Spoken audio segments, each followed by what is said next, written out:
Welcome back. If you're listening to this, we know exactly who you are. You're the learner. Someone who is insanely curious, just looking for a really thorough but engaging shortcut to being well-informed. Right, without all that overwhelming information overload that usually comes with primary research papers. Exactly.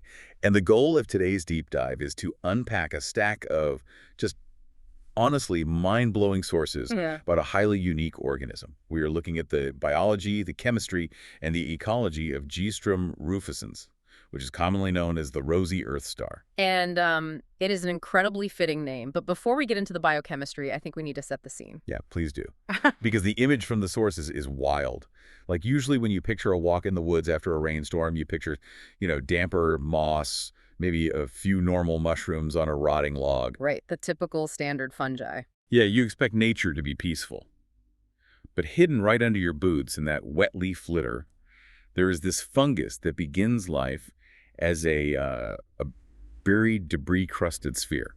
It erupts from the soil, peels back its outer skin to form a perfect star, and then if you scratch it, it literally bleeds a wine red color. It completely shatters our baseline expectations of what a simple fungus can do. To understand this, we have to classify it. The Rosy Earthstar belongs to a group historically known as the Gastromycetes. Which, if I remember my Greek roots, translates to stomach fungi. Exactly, stomach fungi. Yeah. Because unlike a typical mushroom, like an agaric with a stalk and exposed gills that just drop spores into the air, the Gastromyces keep everything internalized. They incubate their spores inside a closed stomach or sac. So they have to figure out a completely different, highly specialized way to breach that protective layer and release the spores once they're mature. Right, and scientists have been fascinated by this for a long time. The literature shows it was first officially described by the mycologist Christian Hendrik Persoon way back in 1801. Wow, 1801. Yeah. So right at the dawn of modern mycology, basically. Yeah, his work, Synopsis Methodica Fungorum, was a massive turning point because before that era, these Earth stars look like something straight out of European folklore. Oh, I bet. I mean, imagine walking through a dark 15th century European forest. You look down, and overnight, this perfectly symmetrical, fleshy star has just appeared on the ground. Out of nowhere, without knowing about underground mycelial networks, of course you'd think it was supernatural. People associated them with forest spirits or magical boundaries. They even use them for weather prediction, right? Yeah. Like noticing they always seem to pop up right after heavy moisture or approaching storms. Which is actually mechanically accurate, even if their reasoning was magic. The real biochemistry and engineering driving this life cycle are so much more complex than magic. Right, because it has to undergo this dramatic physical transformation.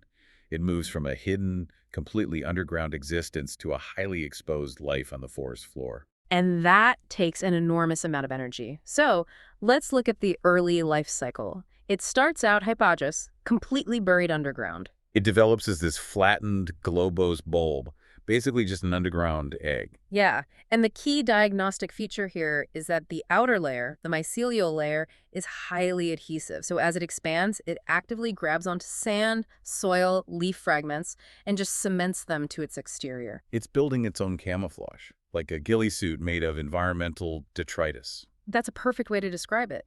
It blends in, making it hard for foraging insects to find, and that crust acts as a preliminary physical barrier against microscopic predators like nematodes. But it can't stay an egg forever. It's investing all this metabolic energy into making billions of spores, which are useless if they're trapped under the dirt. Right, it needs a trigger, and that trigger is a massive shift in atmospheric moisture, typically a heavy rainstorm. So the water gets absorbed by that thick, crusty outer layer. The exoperidium and the cells swell up, building tension until it reaches a breaking point. The biological term is dehiscence. When conditions are right, the exoperidium splits radially from the top center down into 5 to 8 pointed rays. It reminds me of a lunar lander unfolding its legs. Yeah. You have this central payload, the store sac or endoperidium, and these leathery rays fold downward, pushing against the wet ground. Exactly. Through sheer hydraulic force, it lifts the central spore sac completely off the decaying ground and into the air. And unlike some other Earth stars that are hygroscopic, meaning they open and close based on the humidity, the Rosy Earthstar's rays are non-hygroscopic. Yeah, it's a one-way trip. Once those fleshy rays peel back and arch, they lock into place, they create a permanent elevated platform. Which sets up the actual spore dispersal method. The central sac sitting on that platform is super thin, flexible, and papery. At the very top, there's a pore called a fibrillous peristom. Fibrillose just means it has a slightly fringed or hairy texture, and it stays open constantly. The whole sac functions as a literal pneumatic bellows. Right. So when a large raindrop falls from the canopy and smacks the flexible wall of the sac, it rapidly compresses the air inside. And that pressurized air forces a massive cloud of billions of spores to shoot straight up out of that apical pore. Same thing happens if a twig falls on it or a small animal steps on it. Wait, let me push back on that for a second. Yeah. So it expends all this crazy energy building a complex star platform just to rely on getting randomly smacked by a raindrop or stepped on. Isn't that leaving its entire reproductive success completely up to chance? It sounds like it, but it's actually highly calculated. Think about the aerodynamics of the forest floor. The air right at the bottom, near the leaf litter, is completely stagnant. Oh, right. Boundary layer friction. There's basically zero wind down there. Exactly. If the spores just dropped out, they'd fall an inch away and compete with the parent fungus. The star platform elevates the sac a bit, but the rainstorm itself is the secret. Falling rain displaces air, creating convective micro-updrafts. Oh, wow. So when the raindrop hits the bellows, it's injecting the spores upward precisely when the surrounding air is experiencing maximum turbulence from the storm. You've got it. It bypasses the stagnant air and rides the storm's kinetic energy to travel huge distances. That is brilliantly efficient. But there's a mechanical problem with this whole transformation that I want to talk about. It's a ripping issue. Yeah. How does a thick, leathery, debris-crusted sphere split into a perfect star without ripping that ultra-delicate, papery spore sac on the inside to shreds? It's a great question. A random rupture would destroy the bellows before it ever got to work. The answer lies in microscopic crystalline architecture. Specifically calcium oxalate crystals, right, which are embedded right inside the peridial layers. Exactly. And for a long time, biologists thought calcium oxalate was just metabolic waste, just a way to store toxic excess calcium. But in Geastrum rufescens, it is highly engineered structural biology. It acts like microscopic planes of weakness. It's totally like the perforations on a sheet of tearaway paper.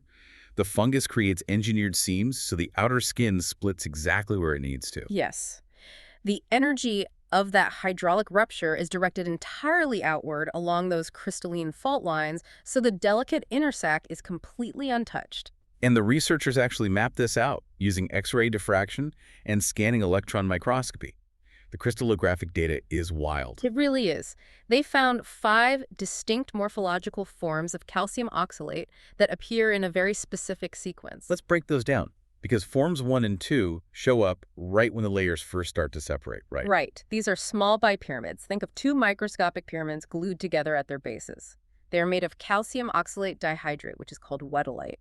These act as the initial perforations. Then, as the turgor pressure builds and it really starts to pull apart, we see forms 3 and 4. Yeah, these are much larger bipyramids with oriented overgrowths. They stabilize the newly exposed, separating layers of the star rays. And finally, form 5.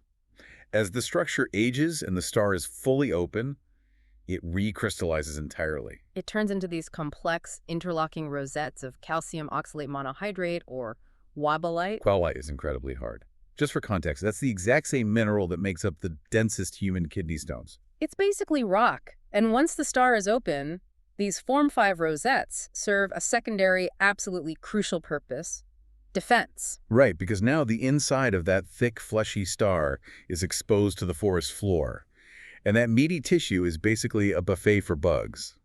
Is this kind of crystal defense a common fungal trait, or is the Earthstar basically building its own microscopic armor? It's essentially microscopic armor. It operates on the same principle as rhaphides in certain plants, like how Dieffenbachia plants have needle-like crystals that shred the mouths of grazing animals. Oh, I've heard of that. So if a beetle tries to chew on the Earthstar, it just gets a mouthful of jagged kidney stones. Right. Exactly. The prismatic and bipyramidal crystals act as a physical abrasive. The metabolic energy the insect spends trying to chew through that rock matrix is just not worth the nutritional reward. It deters mandibles and soil invertebrates perfectly. Okay, so it has this incredible physical defense against chewing predators. But once that star splits open, it's sitting on a damp, microbe-rich forest floor. An abrasive rock matrix doesn't do anything to stop bacteria or mold from just rotting the fleshy tissue, right? Right. Microbes don't chew. They secrete enzymes to dissolve you. And this is where Geastrum rufescens deploys its most spectacular trick. Yes. The scratch test phenomenon. This is the most ultra-fascinating part of the sources for me. It's an unforgettable field identifier. So the fleshy inner layer of the ray is super thick, sometimes up to 7 millimeters, and it's usually this pale pinkish buff color. But you take a fingernail or a knife blade and just lightly scratch that meaty tissue. The reaction is almost instantaneous. Yeah. It rapidly changes color, from pale pink to this distinct, intense wine red or brownish red. Visually, it looks exactly like the fungus is bleeding. And that color change isn't just for show. It's a localized manifestation of intense phenoloxidase enzymatic activity, basically a localized chemical explosion. Let's break down that biochemistry cascade. Mm-hmm. It reminds me of a two-part epoxy. You have a resin and a hardener. Kept separate, they're inert. But the second you mix them, they react and harden. That's a spot-on analogy. Inside the cells of the fungus, you have phenolic compounds and phenoloxidase enzymes kept strictly separated. But when an injury occurs, like a scratch or a nematode bite, that cellular compartmentalization is broken. The epoxy mixes. The enzymes hit the phenolic compounds and oxygen from the air gets in. And it triggers rapid oxidation. The phenolic compounds are instantly converted into highly reactive molecules called ketones. Which are incredibly toxic to invading bacteria and fungi, right? Extremely toxic. They are electrophilic, meaning they aggressively bond to the surface proteins and cell membranes of pathogens, essentially destroying them on contact. It's a weaponized, rapid response sterilization shield. I love the comparison to an apple turning brown when you bite it.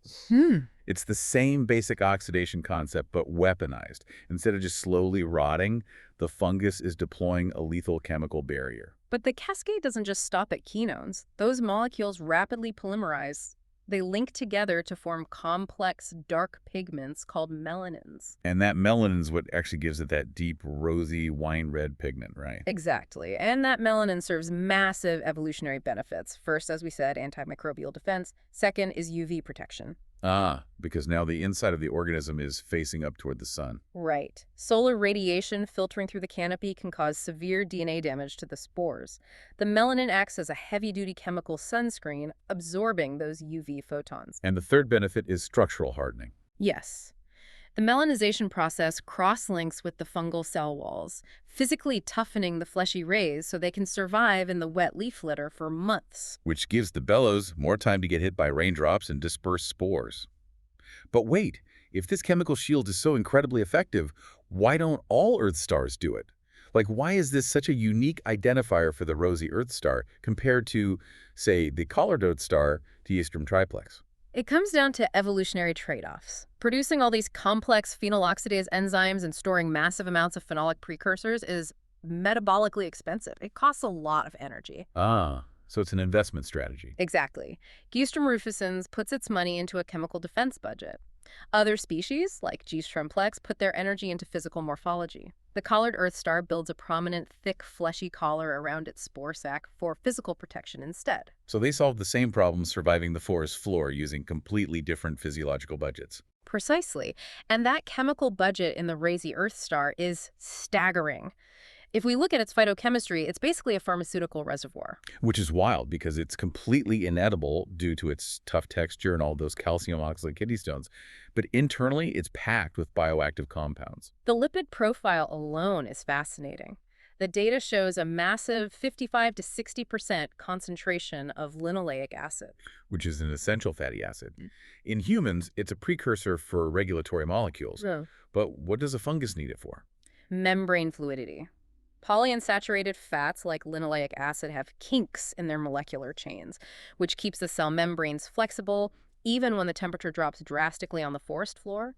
It prevents the cells from shattering in the cold. It also has high levels of oleic acid for the same reason. The phytochemistry profile also highlighted a massive amount of ergosterol, which is crucial for fungal cell wall integrity, but is also a direct precursor to vitamin D2, right? Yeah, ergocalciferol. When the fungus sits out on the forest floor, the UV radiation hits that ergosterol and cleaves its chemical bonds, synthesizing vitamin D2 right there in the tissue. It's literally a sun-powered vitamin factory. Plus, it has high antioxidant capacity from gallic acid and pihydroxybenzoic acid. Those phenolic acids are phenomenal at scavenging cell-damaging free radicals. It's a highly optimized chemical synthesis node. Which makes the ecological reality of this organism so incredibly paradoxical. We've established that G. rufescens is heavily armored, it's chemically weaponized, it's packed with antioxidants. Mechanically and biochemically, it seems invincible. And yet, the sources indicate its populations are highly vulnerable and actively declining. It is struggling to survive. Why? How does a fungus with built-in antimicrobial bleach and crystal teeth end up on endangered red lists in places like Norway and Estonia? Because its ecological niche is incredibly strict, it may have a global footprint. It's found in Europe, North America, Japan, and they even recently confirmed it via DNA barcoding in Gujarat, India. But just because it's everywhere doesn't mean it can grow anywhere. Exactly. Its localized requirements are non-negotiable. It strongly associates with mature broadleaf forests, specifically old, decaying oak stumps. And more importantly, it requires calcareous soils. Meaning chalky or limestone-rich soils. Which makes total sense because it needs massive amounts of environmental calcium to build all those wetolite and wheelite defense crystals. You hit the nail on the head. In Finland, its northernmost limit stops exactly at 61 degrees north. Not because it gets too cold, but because that is precisely where the subterranean limestone deposits end. Wow. So it is physically tethered to the geology. But what is actually killing it off in the areas where it does have limestone and oak stumps? Human-induced environmental pressures, the biggest one being nitrophilous competition. Oh, nitrogen runoff from agriculture. Right. Modern farming uses immense amounts of nitrogen fertilizer. It leaches into the groundwater, blows in the wind, and fundamentally alters the chemistry of adjacent forest soils. So it's essentially over-fertilizing the woods.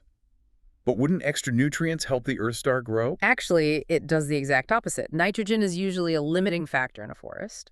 When you flood the soil with it, it favors fast-growing, aggressive fungal weeds, nitrophilous species. And because the Rosy Earthstar is so highly specialized, slowly investing all its energy into making lipid profiles and crystal armor, it just gets completely outpaced. Exactly. It gets physically crowded out and starved of base resources by these fast-growing weeds. So it can fight off insects, bacteria, and UV rays, but a little extra fertilizer from a nearby farm can completely wipe it out. It's a tragic irony. A highly specialized defense mechanism cannot protect an organism from rapid systemic changes to base ecosystem chemistry. And it's not just the chemistry, right? Right. Because they rely on undisturbed leaf litter and those specific rainfall triggers, physical disruptions play a massive role too. Absolutely. Soil compaction is a huge killer. Heavy logging machinery or even just heavy foot traffic physically crushes the delicate subterranean mycelial networks that the fungus relies on for years before it ever erupts. Plus the climate variability.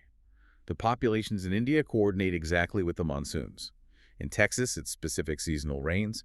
If a region gets hit with an unnatural, sustained drought, the underground egg never gets the hydraulic pressure it needs to split open. The bellows mechanism never deploys.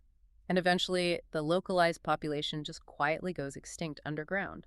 It's wild to think about. We've spent this entire deep dive looking at the incredible journey of Geastrum rufescens, from a hidden, debris-covered egg using microscopic calcium oxalate crystals to perfectly split its skin, to a bellows-operated spore cannon protected by a bleeding, weaponized phenoloxidase chemical shield. It's an absolute marvel of natural engineering, but it does leave us with a really provocative final thought to mull over. It really does. The Rosy Earthstar is just one small, inedible fungus sitting quietly on the forest floor.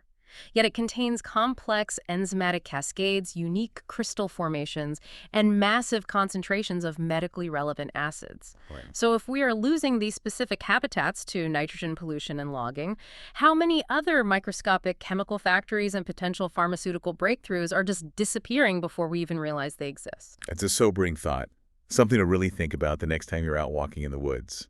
Pay attention to the leaf litter. There's a whole unmapped universe down there. Thank you all for joining us on this deep dive, and we'll catch you on the next one.